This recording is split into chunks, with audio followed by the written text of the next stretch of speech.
పచ్చటి పొలాల మధ్య జనాన్ని పరుగులు పెట్టించిందో చిరుత. తూర్పుగోదావరి జిల్లా ఆత్రేయపురం మండలం అంకంపాలెంలో జరిగిన ఈ ఘటనతో గ్రామస్తులు వణికిపోయారు. వెంటనే పోలీసులు ఫారెస్ట్ అధికారులకు సమాచారం అందించారు.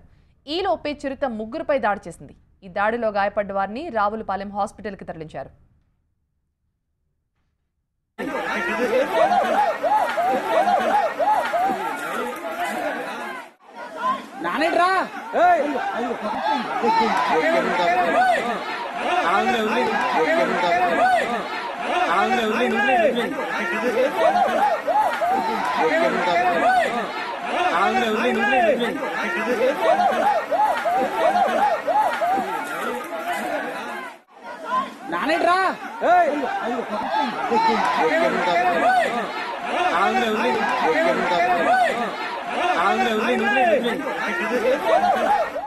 తొలుత అంకంపాలెం పొలాల్లో హడలెత్తించిన చిరుత తర్వాత కొబ్బరి చెట్టెక్కి కూర్చుంది. జనమంతా కేకలు పెట్టి దాన్ని తరిమే ప్రయత్నం చేశారు. చిరుతను పట్టుకునేందుకు పోలీసులు ఫారెస్ట్ అధికారులు ప్రయత్నించారు. ఇంతలో చిరుత కొబ్బరి చెట్టు దిగి పారిపోయింది. చిరుతను చూసిన జనం భయంతో వణికిపోయారు.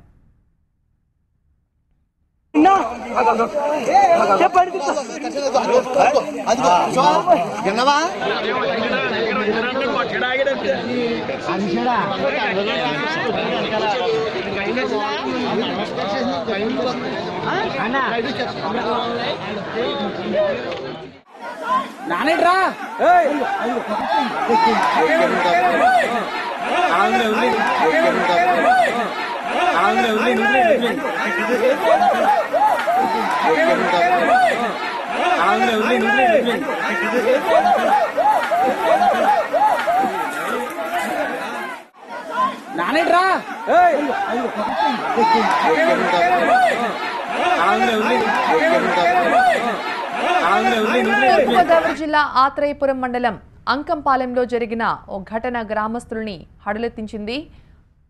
పచ్చటి పొలాల మధ్య జనాన్ని పరుగులు పెట్టించింది ఒక చిరుతపులి. వెంటనే పోలీసులు ఫారెస్ట్ అధికారులకి గ్రామస్తుల సమాచారం అందించారు. ఈలోపే చిరుత ముగ్గురుపై దాడి చేసింది. ఈ దాడిలో గాయపడ్డ వారిని రావులపాలెం హాస్పిటల్కి తరలించి చికిత్సను అందించారు. తొలుత అంకంపాలెం పొలాల్లో హడలెత్తించిన చిరుత తర్వాత కొబ్బరి చెట్టెక్కి కూర్చుంది. జనమంతా కేకలు పెట్టి దాన్ని తరిమే ప్రయత్నం చేశారు. చిరుతను పట్టుకునేందుకు పోలీసులు ఫారెస్ట్ అధికారులు ప్రయత్నించారు. కానీ ఇంతలోనే అది కొబ్బరి చెట్టు దిగి పారిపోయింది. చిరుతను చూసిన జనం భయంతో వణికిపోతున్నారు. ఎలాగైనా చిరుతను పట్టుకోవాలని ఫారెస్ట్ అధికారులను అభ్యర్థిస్తున్నారు.